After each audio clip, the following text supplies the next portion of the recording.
भी अपना। पहली बार ऐसा हुआ जब ये ऊपर ऊपर चल रहे हैं, जनता कुछ और सोच रही है और प्रधानमंत्री जी आज भी अपने ही मन की बात करते जा रहे हैं, जनता के मन की बात ही नहीं सुन पा रहे। जब तक पब्लिक से बीजेपी कनेक्ट नहीं करेगी, बीजेपी के रिजल्ट बहुत बुरे आएंगे। और मैं आज आपसे कह रहा हूँ, देश बदल रहा है, देश इस बात को समझ गया कि बीजेपी असली मुद्दों से ध्यान हटाकर और देश का नुकसान करने जा रही है और बीजेपी का घमंड टूट रहा है। लोगों के समझ में आ गई कि बीजेपी को ना संविधान से मतलब है ना डेमोक्रेसी से मतलब है, बीजेपी को वोट से मतलब है। हर मुद्दे पर पिछले 10 वर्ष में प्रधानमंत्री नरेंद्र मोदी जी ने, बीजेपी के नेताओं ने सिर्फ कांग्रेस को गाली देने की बात कही, सिर्फ कांग्रेस पर बोले। अभी भी प्रधानमंत्री अपने कामों पर नहीं बोल रहे और कांग्रेस पर बोल रहे हैं। 10 वर्ष जिस देश के बर्बाद कर दिए आपने, आपकी हर नीति फेल हो गई, आपकी नोटबंदी फेल हो गई। आपने कहा था नोटबंदी के बाद काला धन मैं लेकर आऊंगा, 15-15 लाख तो हर घर में पहुंचा दूंगा और ऐसा माहौल मैं क्रिएट कर दूंगा, इस तरह का माहौल मैं क्रिएट कर दूंगा कि हर व्यक्ति को रोजगार मिलेगा। आप मुझे ये बताइए, 1 वर्ष में 2 करोड़ लोगों को रोजगार देने की बात प्रधानमंत्री जी ने कही, 20 करोड़ लोगों को रोजगार मिल सकता था। लेकिन प्रधानमंत्री जी का घमंड भी, अमित शाह जी का घमंड इस कदर है कि जब ये फर्स्ट फेज का चुनाव हुआ 19 अप्रैल को, तो पूरे देश में एक चर्चा थी और ये चर्चा नेताओं में नहीं थी, जनता में थी। उस दिन के आंधी तूफान आया था तो लोगों में चर्चा थी कि इतना जबरदस्त आंधी तूफान आया है कि गुजरात के 2 ऊंट आंधी तूफान में दब गए, फंस गए, बड़ी मुश्किल से निकले। ये डिबेट हो रही है सरकार के ऊपर, क्योंकि आपने 50,000 करोड़ रुपए खर्च करके 2,000 के नोट छापे और 2,000 का नोट भी बंद कर दिया। लोग हंस रहे हैं कि ऐसे लोगों के हाथ में सत्ता दे दी जो सिर्फ विपक्ष को गाली देते हैं, ईडी, इनकम टैक्स, सीबीआई का दुरुपयोग करते हैं। आप मतलब मुख्यमंत्री, मंत्री और विपक्ष के नेताओं को तो आप जेल में डाल ही रहे। अब आम आदमी भी बीजेपी के खिलाफ बोलने से डरने लगा है। उसको लगता है कि यदि मुख्यमंत्री केजरीवाल बंद हो सकते हैं, 2 मुख्यमंत्री बंद हो सकते हैं, तो हमें तो कोई बचाने वाला ही नहीं है। जब इतनी दहशत हो जाए तो फिर देश बदल रहा है। आप मुझे ये बताइए, आज पूरे देश में संविधान बदलने की तैयारी बीजेपी ने की। अब बीजेपी भाषा बदल रही है, लेकिन भाषा में घमंड है, कह रहे हैं कि बाबा साहब भी आ जाए तो संविधान को नहीं बदल सकते। इतना गुस्सा आ गया प्रधानमंत्री जी को। अरे आप नाराज क्यों हो रहे हैं? हाथ जोड़ रहे हैं हम आपको। आप सीधा सीधा बोल देते, आप बाबा साहब को चुनौती दे रहे हैं। बाबा साहब ने, महात्मा गांधी ने यदि इस देश में दलित को, पीड़ित को, गरीब को अधिकार दिया तो उस अधिकार को सुरक्षित रखना आपकी जिम्मेदारी है। आप खुलकर साफ साफ नहीं बोल रहे हैं, आप इस बात को स्वीकार कर रहे हैं प्रधानमंत्री जी के उस संविधान को बदलेंगे। इस देश का दलित, पीड़ित, पिछड़ा, ईडब्ल्यूएस सब इनके खिलाफ है। आप बताइए मुझे, इनको कौन सा वोट मिल रहा है? इनके एसटी/एससी खिलाफ है, ओपन खिलाफ है। मेरा मानना है 80% से ज्यादा, 90% तक पूरे देश में एसटी/एससी खिलाफ वोट डाल रहा है, क्योंकि वो समझ गए देना कुछ नहीं है, सिर्फ बातें ही बातें हैं। इस देश का क्षत्रिय समाज, जिसकी आपने पगड़ी उछाल दी, जिसकी परंपराओं को, इतिहास को, संस्कृति को, धर्म को आपने अपमानित किया, जो क्षत्रिय समाज इस देश और धर्म की रक्षा के लिए जिनके पुरखों ने कुर्बानियां दे दी, बलिदान हो गए, जो मर गए, उस क्षत्रिय सम्मान को आपने चुनौती दी। इसका मतलब आपने महाराणा प्रताप को चुनौती दे दी। आज यदि कोई क्षत्रिय समाज का नेता बीजेपी की बात कर रहा है तो उनको बताना चाहिए कि इकोनॉमिक वीकर सेक्शन में राजस्थान में कांग्रेस की गहलोत सरकार का मॉडल अकेली गहलोत सरकार है, उसके कारण नौकरी मिल रही, आप लागू करवा देते। ये जो क्षत्रिय समाज के नेता घूम रहे हैं ना, उनको ये बता देना चाहता हूं कि उन्होंने बड़ा धार्मिक काम किया। सीपी जोशी जी ने तो एक साथ 2 की हत्या की, चंद्रभान सिंह का टिकट काटा, राजवी साहब को वहां से लाके यहां लड़ाया, दोनों साफ। तो ये तो महान है। और जो आज जो क्षत्रिय समाज के नेता घूम रहे हैं, वो किस मुंह से घूम रहे हैं? उनको हक ही नहीं है। यदि कोई क्षत्रिय समाज का नेता बनकर घूम रहा है, जिस दिन भी क्षत्रिय समाज को जरूरत थी उस दिन इनमें से एक भी नेता काम नहीं आया। आप मुझे एक नेता का नाम ले दो, जब जब क्षत्रिय समाज की कोई आवाज उठी है तब हम जैसे लोग लड़ने के लिए निकले हैं सड़कों पर। ये तो बयान नहीं देते, बोलते तक नहीं है। इसलिए आप क्षत्रिय समाज का इस वक्त जिन लोगों ने गुजरात में इतना बड़ा अपमान कर दिया, पगड़ी उछाल दी, और राजनीति में कोई राजाओं के राज में राजा माफी मांग लेते थे, तो प्रधानमंत्री मोदी जी को, जेपी नड्डा जी को, अमित शाह जी को, और जिन्होंने ये शब्द काम, उनको माफी मांगने में क्या फर्क पड़ रहा था? इतना दम्भ है, इतना घमंड है कि क्षत्रिय माएं जिन्होंने अपने बच्चों को इस देश के लिए बलिदान कर दिया, वो छत्राणी अपनी परंपराओं से, अपने इतिहास से, अपने दूध से ऐसे क्षत्रिय पैदा करती है जो इस देश और धर्म के लिए हमेशा लड़े। आप उनके पक्ष में एक शब्द नहीं बोल सकते, और वोट के लिए मरे जा रहे हैं, भीख मांग रहे हैं, जगह जगह भाग रहे हैं। मैं लोगों से अपील करूंगा, राजस्थान और देश के क्षत्रियों से, ये इस तरह के जो बीजेपी के नेता आ रहे हैं, ये गुलाम हैं।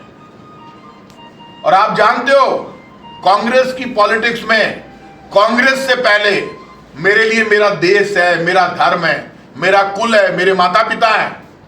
और मैं तो हमेशा से, आप मेरे पुराने बयान देख लो, कहा है मैंने, कांग्रेस और बीजेपी से ऊपर उठकर वोट करो, जो आपके धर्म की रक्षा कर सके, जो आपके स्वाभिमान की रक्षा कर सके, जो आपको सम्मान दे सके। ऐसे लोगों को मत चुनो जो आपका अपमान करके वोट मांगते हो। ऐसे लोगों को वक्त पर सबक सिखाओ, नहीं इतिहास आपको माफ नहीं करेगा। इतिहास का सम्मान वो लोग बढ़ाते हैं जो सही समय पर सही फैसला लेते हैं। आज कुछ लोग आ रहे हैं, आकर बड़ी बड़ी बातें, उनको कौन पूछ रहा है बीजेपी में? जो ये घूम रहे हैं तो खुद ही गुलाम है, जो अभी आ रहे हैं ना वोट मांगने के लिए, वो तो गुलाम है। वो क्या है बीजेपी में? कौन है वो? उनको कोई बीजेपी में दो नेताओं की चलती है, प्रधानमंत्री जी की, अमित शाह जी की। उन दोनों में से कोई बोल रहा है क्या? क्यों परेशान हो रहे हैं लोग? और यहां आ गए ये छुटभइये, घूमते फिर रहे हैं, इनको शर्म आती नहीं है। शर्म इन्होंने छोड़ दी, क्योंकि ये राजपूत कुल में पैदा होकर भी अपने कुल का साथ नहीं दे सकते, क्षत्रिय धर्म का साथ नहीं दे सकते, तो ये किसी और के भी सगे नहीं हो सकते, ये कल बीजेपी के भी सगे नहीं हो सकते। सवाल यह बीजेपी कांग्रेस का नहीं है। क्या बीजेपी के किसी भी नेता ने आगे बढ़कर माफी मांगी? क्या माफी मांगने को तैयार नहीं। माफी मांगे इनका राष्ट्रीय अध्यक्ष, प्रधान। एक टिकट काटना था, आप राज्यसभा में ले जाते। यदि किसी व्यक्ति ने गलत भाषा का प्रयोग किया है, आप उनका टिकट काट देते और ले जाते राज्यसभा में। कौन मना कर रहा था? एक बार काट देते, अगली बार दे देते। लेकिन आप किसी को कुछ समझते नहीं है, घमंड में है।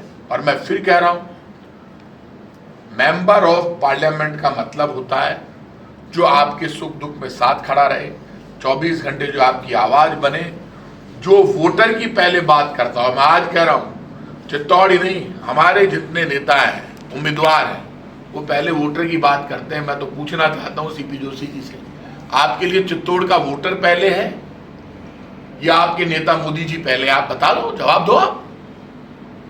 पहले तो वोटर होता है। प्रताप सिंह खाचरियावास के लिए मेरा वोटर पहले है, बाद में मेरा नेता है। मैं कह रहा हूं खुल के, मैंने कहा, मैंने भी तो चुनाव लड़ा जयपुर से। पहले मेरे लिए वोटर, देश, उसके बाद पार्टी है, वोटर और देश के बाद। ये तो खुल के कह रहे हैं, पहले हमारे निशान को देखो, हमारे नेता को देखो और कुछ मत देखो। खुल के कह रहे हैं ना। ये इनका घमंड बोल रहा है। इनको सबक सिखाने का वक्त आया है। और मैं आज कह रहा हूं, 77 में जो कांग्रेस के साथ हुआ था, 77 में, देश के लोगों से, स्टेट के लोगों से, चित्तौड़ के लोगों से मैं अपील करूंगा, देश बदल गया है। देश झूठे वादों से, धोखे से, बड़े बड़े सपनों से, धर्म के नाम पर झगड़ा करवा कर वोट मांगने से देश परेशान है। हर झोपड़ी से रोने की आवाज आ रही है। माँ बहन बेटी परेशान है। नौजवान डिग्री हाथ में लेकर धक्के खा रहा है। हर 1 घंटे में 4 नौजवान नौकरी के अभाव में आत्महत्या कर रहे हैं। उसको रोजगार चाहिए। भूख, गरीबी, महंगाई से बीजेपी को कोई मतलब नहीं है। बीजेपी कह रही है रोटी मत मांगिए। जब बच्चा बिलखता है तो धर्म की आवाज नहीं आती, भूख की आवाज आती है। और धर्म सफल तब होता है जब भूख मिटती है। इसलिए भूख और रोजगार, भूख मिटाने में ये असफल हो गए बीजेपी वाले, रोजगार देने में असफल हो गए। और आज बीजेपी मुद्दों से ध्यान हटाकर, और जो भी कोई जाति विरोध करती है, आज मैं तो तारीफ करूंगा क्षत्रिय समाज की कि पूरे देश में क्षत्रियों ने ये आवाज उठाई है इनको बदलने की, और ये धर्म के, हमेशा धर्म के लिए क्षत्रिय लड़े और पहली बार वापस ये धर्म युद्ध है। आज यदि बीजेपी को हरा दिया देश में तो आप मानकर चलना इसमें देश की जीत होगी। एक तरफ बीजेपी का घमंड, महंगाई, गरीबी, बेरोजगारी और धोखा खड़ा है, और एक तरफ पूरा हिंदुस्तान खड़ा है जहां पर लोग उम्मीद कर रहे हैं क्या ये घमंड हारेगा। जब जनता से कनेक्ट करना ही आपने छोड़ दिया, बात करना ही आपने छोड़ दिया जनता से, आप ऊपर ऊपर बात कर रहे हैं। आपने कह दिया 400 पार हो गए, तो आपको ना तो क्षत्रिय की जरूरत है, ना आपको ना किसी जाति का वोट चाहिए, ना किसी धर्म का वोट चाहिए। आप तो 400 पार है। आपने तो पहले ही फैसला ले लिया कि हम तो जीत गए।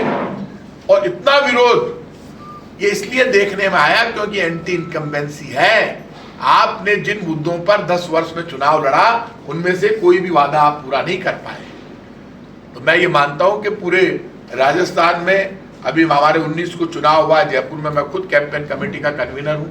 जहां जहां मैं जा सकता हूं वहां जा रहा हूं, जाकर अपील कर रहा हूं, और हमें पक्की उम्मीद है कि जो हमें समर्थन मिल रहा है वो समर्थन इतना जबरदस्त है। आप देख लेना 77 वाला हाल बीजेपी का होगा, जैसे हम 77 में कांग्रेस हारी थी, और बीजेपी पूरे देश में 150 सीटें भी नहीं जीत पाएगी। आप देख लेना 150 से जीते नीचे बीजेपी रहेगी, और कांग्रेस का इंडिया गठबंधन है वो 100% सरकार बनाएगा, क्योंकि देश बदल गया। लोग वोट कर रहे हैं, लोगों के समझ में आ गई कि इनको हराना ही हिंदुस्तान की जीत होगी। प्रदेश की बात करें 2014 और 19 में कांग्रेस का प्रचार चल नहीं रहा था, तो इस बार क्या उम्मीद करते हैं कितनी सीटें मिल सकती है? देखिए आप ये मान लेना कि ये इस बार बहुत जबरदस्त चौंकाने वाले परिणाम आएंगे। लोग उम्मीद ही नहीं कर सकते ऐसे परिणाम आएंगे, क्योंकि बीजेपी जनता से कनेक्ट नहीं कर पा रहे। बीजेपी के नेता जहां जा रहे हैं वहां विरोध है। जैसे हालात चित्तौड़ में है वैसे हालात राजस्थान की हर सीट पर है। पहले दिन बीजेपी जब चुनाव शुरू हुआ तब लग रहा था पूरे देश में बीजेपी का माहौल है, लेकिन जैसे जैसे चुनाव आगे बढ़ता गया वैसे वैसे बीजेपी कमजोर होती गई और कांग्रेस मजबूत होती गई। ये कारण है, जनता का रिएक्शन सामने आने लगा।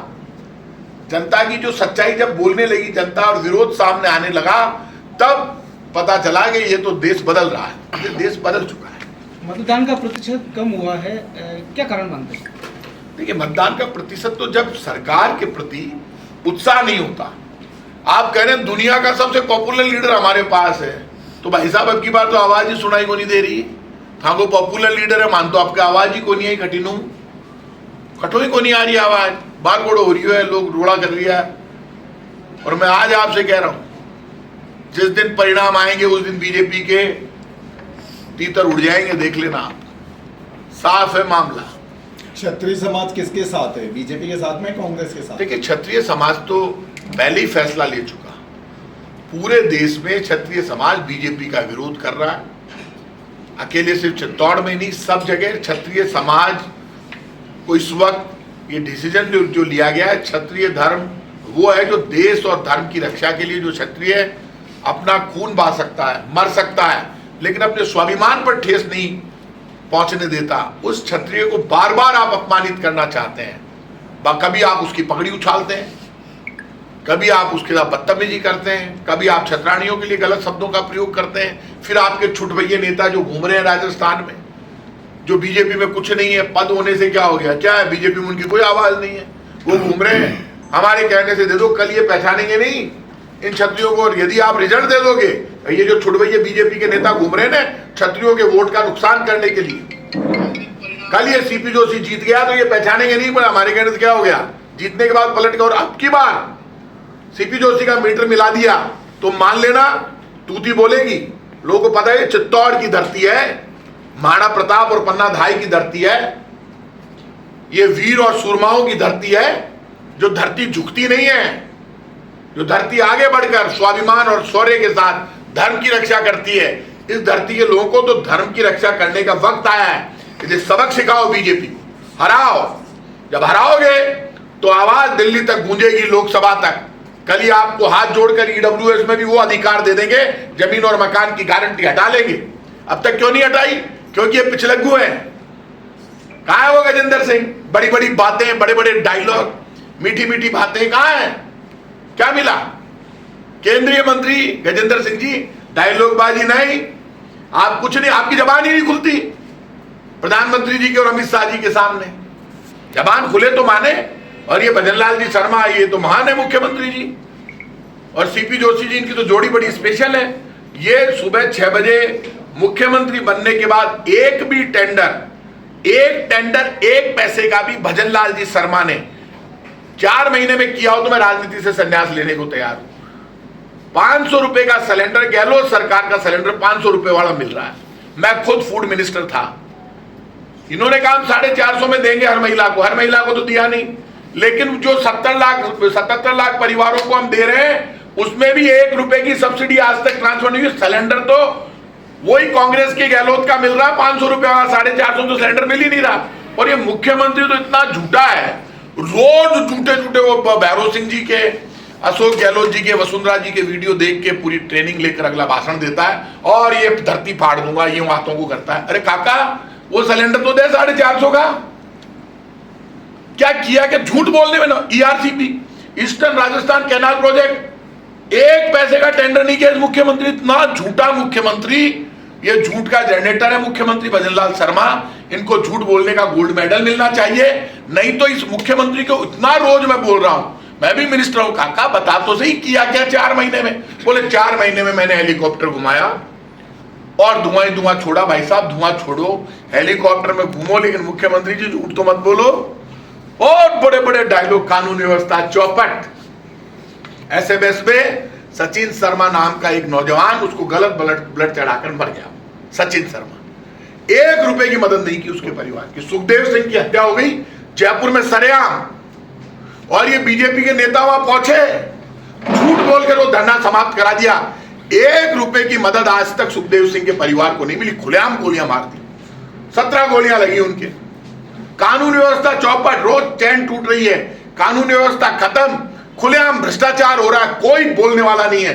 लेकिन मुख्यमंत्री, उप मुख्यमंत्रियों को कोई मतलब नहीं, और अभी भी वोट मांगते घूम रहे। पहले हमें विधानसभा दे दी, अब हमको लोकसभा दे दो, उसके बाद हम तुम्हें टाटा कर देंगे, तुम्हें कुछ नहीं देंगे। तो जनता को फिर कुछ मिलने वाला नहीं है, तो चुनाव निकल जाएगा। उसके बाद 5 साल बाद चुनाव है। यदि राजस्थान की सरकार जो फेल हो गई, काम वही है जो कांग्रेस की सरकार के समय चल रहे थे, हमारी योजनाएं चल रही है, और यदि ये जीत गए, हमारी योजनाएं साफ कर देंगे। 100 यूनिट बिजली खत्म, हम जो आपको रिलैक्सेशन दे रखे, आज कितना काम हो रहा है। बुजुर्ग, विकलांग, विधवा पेंशन जब से बीजेपी की सरकार आई है दे ही नहीं रही। इन्होंने तैयारी कर रखी है, किसी को कुछ मत दो, सिर्फ बातें करो बड़ी बड़ी। मौका है, चित्तौड़ से सीपी जोशी जी को विदा करो, उदयलाल आंजना को जिताओ, राजस्थान में कांग्रेस के कैंडिडेटों को जिताओ। देश में दे दिए 10 साल, 10 साल में उपलब्धि 0 है। 10 साल की सबसे बड़ी उपलब्धि बीजेपी की आज बता रहा हूं। बीजेपी के नेताओं ने रिकॉर्ड बनाया कांग्रेस को और राहुल गांधी को गाली देने में, इसके अलावा कुछ नहीं किया बीजेपी ने। कांग्रेस का इतना विजन क्लियर है तो कांग्रेस के पदाधिकारी कांग्रेस छोड़ के बीजेपी क्यों ज्वाइन कर रहे हैं? बिल्कुल ठीक कह रहे हैं, ये किसी को रोका नहीं जा सकता। लेकिन बीजेपी का विजन भी देखो आप, जो बीजेपी कांग्रेस मुक्त भारत की बात करती थी, वो बीजेपी कांग्रेस युक्त भारत बना रही है और हमारे लोगों को लेकर जा रही है। जो लोग जा रहे हैं वो पछताएंगे, आप देख लेना। आज लोगों को ये चीजें पसंद नहीं आती, ऐसे टाइम पर जो छोड़ कर जा रहे हैं, भाग कर जा रहे हैं। और चित्तौड़ की धरती पर तो आप ये मानकर चलना, जो अपने दम पर राजनीति कर रहे हैं, और ये यदि यहाँ पर मान लीजिए रिएक्शन हो गया तो आप खटाखट, ये आज जितने भी क्षत्रिय समाज के लोगों के पीछे पीछे घूम रहे हैं, पहले तो नहीं घूमते थे, पहले तो समझते थे हमारी जेब का वोट है। ये तो इसलिए तो आ रहे हैं, आपको कभी नहीं पूछते थे, आज इसलिए पूछ रहे हैं कि देश में विरोध हो रहा है, ये कहीं निकल नहीं जाए, हम हार नहीं जाए, इसलिए आपकी पूछ है। आप हरा दोगे तो कल आपको विधानसभा में भी आप देखना, सब जगह आपकी पूछ होगी, हर जगह। और मैं आज कह रहा हूं, आज कांग्रेस हो चाहे बीजेपी हो, सब पार्टियों में क्षत्रियों का सम्मान तब बढ़ेगा जब उन लोगों का इलाज किया जाएगा। इस बार बीजेपी टारगेट पर है, बीजेपी का तो हर बार ही साथ दिया है, एक बार साथ छोड़ो। लेकिन और कांग्रेस के साथ प्रधानमंत्री मोदी ने पहले चरण के बाद जो भाषण दिया उसमें कहा कि महिलाओं के जेवर उतार करके और मुसलमानों में बांट देंगे, इस तरह की कांग्रेस की रणनीति। एक बात आप मुझे ये बताइए, प्रधानमंत्री जी के मुंह से ये जो शब्द निकले, उन्होंने अपनी हार मान ली। ऐसा कभी होता है? कभी संभव है? मनमोहन सिंह के जिस बयान को कोट करे वो 2006 का है। भाई साहब 2006 के बाद आप 10 साल से प्रधानमंत्री हो, आप क्या गट्टे खेल रहे थे क्या? आपने क्या किया? आप इस तरह के झूठे भाषण दे रहे हैं, मतलब आप वापस इस देश के हिंदू को डराना चाहते हैं बेवजह। कांग्रेस तो पहले पावर में रही है 50 साल और आप भी 10 साल से पावर में हो, तो आपने हिंदू को क्या दे दिया वो भी बता दो। अलग से हर हिंदू को 1 लाख रुपए दे रहे हैं क्या नरेंद्र मोदी? दे रहे हैं तो मुझे बताओ और यह घोषणा करवा लो। कांग्रेस की एक भी पॉलिसी में ऐसा नहीं है जिसमें कांग्रेस ये कह रहे इसको ये तो कह रहे हैं हम दलित के अधिकार खत्म करेंगे। ये तो संविधान बदलने की बात कर रहे हैं, दलित को, गरीब को, पिछड़े को खत्म करने की बात कर रही है बीजेपी। तो अब प्रधानमंत्री जी इसलिए कह रहे हैं कि फर्स्ट फेज में इनका वोट पिट गया। इनको लग रहा है फर्स्ट फेज में कांग्रेस बढ़त ले रही है, इंडिया गठबंधन बढ़त ले रहा है, इंडिया गठबंधन, इसलिए ऐसी बात कह रहे हैं। और ये सब फालतू की बात है। जब आदमी हारने लगता है तब इस तरह की गलत और झूठा प्रचार करता है। ऐसा कभी संभव है इस देश में? आपसे पैसे ले ले, सरकारों को हम दे देंगे पैसे, बड़े सीधे हैं। कांग्रेस की सरकार हो चाहे बीजेपी की, मैं घोषणा करता हूं किसी सरकार में इस देश में किसी से कुछ छीनने की, बीजेपी में भी ताकत नहीं है छीनने की, रिवोल्ट हो जाएगा, झगड़ा हो जाएगा। प्रधानमंत्री जी आज संविधान बदलने की बात वो कह रहे हैं, वो सबके समझ में आ रही है, लेकिन वो कह रहे हैं किसी की संपत्ति छीन के दे देंगे। तो आप 10 वर्ष से क्या कर रहे हो? आपने तो जो कानून बनाया, आज मुकेश अंबानी की संपत्ति कितनी जबरदस्त बढ़ गई, तो आपने तो अंबानी और अडानी को बनाया। आम आदमी की संपत्ति तो बढ़ी नहीं, लेकिन अंबानी की संपत्ति बढ़ गई, आम आदमी की संपत्ति तो घट गई। बेरोजगार तो हर 1 घंटे में 4 आत्महत्या कर रहे हैं। आज आइए अंबानी की, अखबारों में छपा है कि 1 लाख करोड़ का राजस्व बढ़ गया, 10 लाख करोड़ की प्रॉपर्टी होगी, तो आपकी मेहरबानी सी हो गई। और 15 लाख करोड़ के आपने उद्योगपतियों के कर्जे माफ कर दिए, आपने किसान का कर्जा माफ नहीं किया, आपने नौजवान का 2 लाख 5 लाख का कर्जा माफ नहीं किया, आपने उद्योगपतियों के 15 लाख करोड़ के कर्जे माफ किया। आप जवाब दो उस पर। आप विदेशों में जाकर पैसे बांटे, उसका जवाब दो। डॉलर के मुकाबले रुपया पिट गया, उसका जवाब दो। 92 रुपए का एक डॉलर के मुकाबले 92 रुपए हो गए, 38 रुपए था मनमोहन सिंह जी के टाइम पर। आप किस मनमोहन सिंह को चैलेंज कर रहे हो? उनके टाइम पे तो हमारे रुपए की वैल्यू थी, आज रुपए की वैल्यू पिट गई। आप मुद्दों की बात देखिए, प्रधानमंत्री और बीजेपी मुद्दों पर बात नहीं कर रही। अभी भी कांग्रेस को गाली देकर वोट लेना चाहते हैं, खुद के काम बताकर बीजेपी वोट नहीं लेना चाहती, इसीलिए बीजेपी हार रही है चुनाव। लेकिन कचरेवासी, आप जो क्षत्रियों की बात करें कि क्षत्रिय बीजेपी से नाराज हैं, लेकिन खुलकर वह ये भी नहीं कह रहे हैं कि हम कांग्रेस के साथ हैं। अब एक बात मानकर चलना, ये तो क्षत्रियों को तय करना है। मेरा मानना है कि क्षत्रिय कुल का, धर्म का अपमान हुआ है, और जिस तरह का अपमान भाजपा ने किया, भाजपा को जवाब देना चाहिए था, माफी मांगनी चाहिए थी। आज तक भाजपा के शीर्ष नेतृत्व ने क्षत्रियों का नाम लेकर माफी नहीं मांगी है। जो पार्टी माफी मांगने में खुद की तौहीन समझती है, क्षत्रियों मौका है, उसको सबक सिखाओ। इतना घमंड नहीं होना चाहिए। ये पद्मिनी बयान दिया है कि ये गलती हुई है और वह स्वयं मोदी से मिलेंगे और इस बारे में कहेंगे कि जो है टिकट जो है उनका निरस्त किया जाए।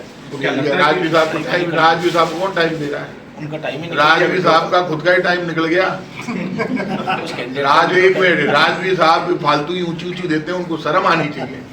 जिस दिन उनका टिकट बदला गया, वो मैं उनके सामने, जब उनकी शादी हुई, हमारे जीजो सा लगते हो, तब मैं इतना सा था, मैं बच्चा हूं उनके साथ, लेकिन उनको शर्म आनी चाहिए। कम से कम झूठा, वो भैरव सिंह जी के पास रहे, 2 गुण तो उनके ले लेते हैं। शेरे राजस्थान भैरव सिंह शेखावत की छाया का थोड़ा बहुत तो असर आता।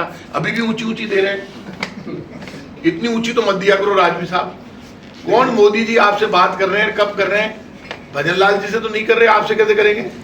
लेकिन भाजपा डैमेज कंट्रोल करने में लगी इस मुद्दे। अरे भाजपा का डैमेज कंट्रोल हो गया, भाजपा डैमेज कंट्रोल करती रहे, लेकिन मैं क्षत्रियों से कहूंगा कि यदि ये भाजपा के ऐसे नेता आ रहे हैं जो खुद का कुछ नहीं भला कर सकते, हम तो जैसे भी हैं, हारे हुए हो चाहे जीते हो, लेकिन प्रताप सिंह खाचरियावास जब निकलता है ना, तो कांग्रेस और बीजेपी दोनों का इलाज करने की ताकत रखता है।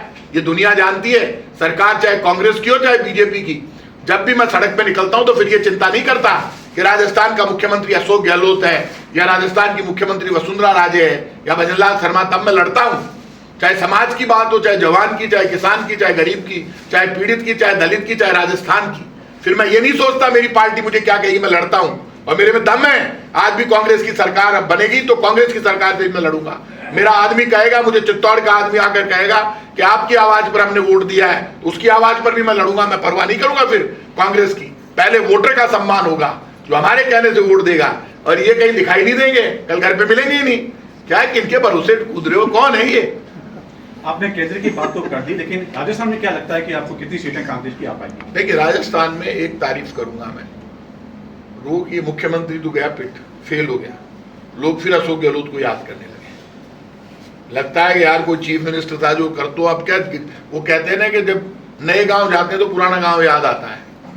अब जैसे ही नए गांव में आए बीजेपी का नया गांव, और नया गांव का मान पानी को नहीं, हालत खराब है, कोई काम ही को नहीं हुआ, नया गांव में कोई मुखिया ही को नहीं, ना सरपंच है, ना मुखिया है, ना पंच है, ना कोई एक दूसरे से कोई, ना कोई राम राम करता है, ना श्याम श्याम करता है, कुछ नहीं है, कोई मिलना जुलना ही नहीं है।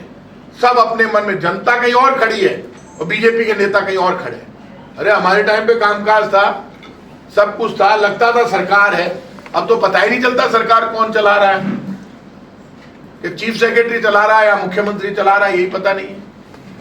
अभी सूरत में कांग्रेस प्रत्याशी की गलती के कारण फॉर्म रिजेक्ट हो गया और निर्विरोध बीजेपी का जीता गया, उनका तो खाता खुल चुका है भाजपा का। इस तरह के जो बिकाऊ लोग हैं, वो चाहे कांग्रेस में हो चाहे बीजेपी में हो, ये जो षड्यंत्र करके कांग्रेस के साथ धोखा करके सूरत में यदि किसी कैंडिडेट ने ये छोटी हरकत की है तो पाप का भागीदार है।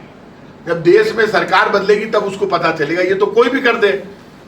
पैसों की लालच, ईडी, इनकम टैक्स, सीबीआई के दबाव में या लालच में कोई आदमी अपनी पार्टी से गद्दारी करे तो अपने परिवार का भी सगा नहीं हो सकता। तो ये पैसों का लालच भाजपा को क्यों नहीं आता है? भाजपा में खूब हुए ना, आप मेरी बात आप सब भाजपा के पास ही है, हमारे पास कुछ है ही नहीं, माखन का ही है। प्री बॉन्ड, इलेक्ट्रॉल बॉन्ड घोटाला बीजेपी के नाम, अडानी घोटाला बीजेपी के नाम। हमारे पास क्या है, हमारे को तो प्रचार करने में दिक्कत आने लग गई। एक एक साइड जयपुर की बता रहा हूं, एक भी साइड नहीं लगी अब की बार कांग्रेस की। हमारे विज्ञापन ही नहीं आ पा रहे, दाम ही को नहीं कांग्रेस के खाते से। नहीं तो वो पहली बार ऐसा हुआ जब चुनाव चलते हुए केजरीवाल अंदर बंद हो गया, फिर देखो बंद हो गया, आपने मुख्यमंत्री को बंद कर दिया, बेवजह बंद कर दिया। अब कह रहे हैं कि आम कितनी बार खाया, बताओ कैसी महान पार्टी है बीजेपी, कह रही है आम कब खाया, मिठाई क्यों खाई, रोटी क्यों खाई। अरे भाई साहब, आम कैदी को भी घर वाले ले जाके रोटी मिठाई आम दे सकते हैं, ये जेल मैनुअल में लिखा हुआ है। मैं आंदोलन में जेल गया हूं, 4 महीने जेल में रहा हूं, स्टूडेंट आंदोलन में मैं भी जेल में रहा हूं। ये आप कभी रोटी पर रोक, मतलब रोटी मतलब मारना चाहते हो, आप हत्या करना चाहते हो केजरीवाल की जेल में, पाप है। कहां ले जा रहे हो आप डेमोक्रेसी को। और मैं आज कह रहा हूं, अब की बार ये जीत गए तो ना तो संविधान बचेगा, ना लोकतंत्र बचेगा, ना विपक्ष बचेगा। ये किसी को जीने नहीं देंगे। देश में आम आदमी शांति से जिए बिना दहशत के लिए, इसके लिए जरूर जिए, इसके लिए जरूरी है बीजेपी हारे। अभी से आप कह रहे हो साहब कि होर्डिंग के लिए जगह नहीं मिल पा रही है, कांग्रेस के पास पैसे नहीं है, तो कहीं पृष्ठभूमि तो नहीं बन रही? यदि हार गई कांग्रेस तो बाद में ये कारण गिनाए जाएंगे। कांग्रेस तो देखो, इस बार सुन लो आप, ये तो आप भी जानते हैं, हमें जनता का सपोर्ट मिल रहा है और जनता हमें मदद करेगी तो हम जीतेंगे। मैं तो हाथ जोड़ के बोल रहा हूं, हम 400 पार की बात ही नहीं कर रहे भाई साहब। तो 400 पार वो तो पहले ही निकल गए, बाकी 100 ही छोड़ी है उन्होंने हमारे लिए। तो मतलब 400 तो जीत ली उन्होंने पहले ही, 2500 है हमारे पास, तो रिजल्ट भी उनको पता है सारा का सारा। इसलिए हाथ जोड़ के कहूंगा, वो तो 400 पार है, आप तो हमको वोट दे दो, कांग्रेस जीत जाएगी। इलेक्ट्रल बॉन्ड पे क्या कहना चाहते हैं आप? कहने को कुछ बचा ही नहीं है, माल इकट्ठा कर लिया, गाय काटने वालों से पैसे ले लिए बीजेपी वालों ने। आप बताओ, जो कत्ल खाना चला रहे हैं उनसे भी आपने 100 करोड़ 35 करोड़ रुपए ले लिए। तो इलेक्ट्रल बॉन्ड घोटाले में तो दिन में तो ईडी प्रॉपर्टी सीज करती थी उस कंपनी की, शाम को पैसा दे देते थे, दूसरे दिन ठीक हो जाता। तो सबके सामने आ गया सारा। क्या आप मानते हैं कांग्रेस टिकट मैनेजमेंट में पिछड़ी है? कुछ उम्मीदवारों ने मना कर दिया। ऐसा है, जब जमाना बदल रहा हो और देश बदल रहा हो और वोटर बदल कर साथ दे रहा हो, तब कांग्रेस चाहे कितनी गलती कर दे, लेकिन वोटर जब गलती नहीं कर रहा और वोट देने का मन बना चुका हो, तब हमारी गलतियां छुप जाएगी, हम जीत जाएंगे। राजस्थान में कितनी सीटें मान रहे हैं? इस बार वोटर और बीजेपी में लड़ाई चल रही है, क्योंकि वोटर को ये लग रहा है कि इतना घमंड है बीजेपी को, वो तो कह रहे हैं हम तो जीत ही गए, पब्लिक से तो मतलब ही नहीं बीजेपी को। अंतिम सवाल, एक क्षत्रिय होने के नाते आप क्या कहेंगे गत विधानसभा चुनाव में चंद्रवंशी आर्या का टिकट काटा गया और नरपत सिंह राजू को यहाँ टिकट दिया गया। क्षत्रियों की ओर से किया गया, कहा गया कि दो राजपूत की हत्या करने का काम किया गया। दोनों को एक साथ निपटाना था ना, तो बड़े तरीके से काम किया, उसमें कोई दिक्कत ही नहीं, एक साथ ही निपटाया। वो भी दिमाग का खेल है, उनमें इतना दिमाग है तो आप भी दिमाग पैदा करो। राजस्थान में कितनी सीटें मान रहे हैं? पहला चरण हो चुका है, उसके बाद पहला चरण हो चुका है, मतदान प्रतिशत हमारे सामने है, ऐसे में कितनी सीटें मानते हैं आप राजस्थान में? देखिए राजस्थान में ये मान के चलना, मैं इतना कह सकता हूँ चौंकाने वाले परिणाम आए।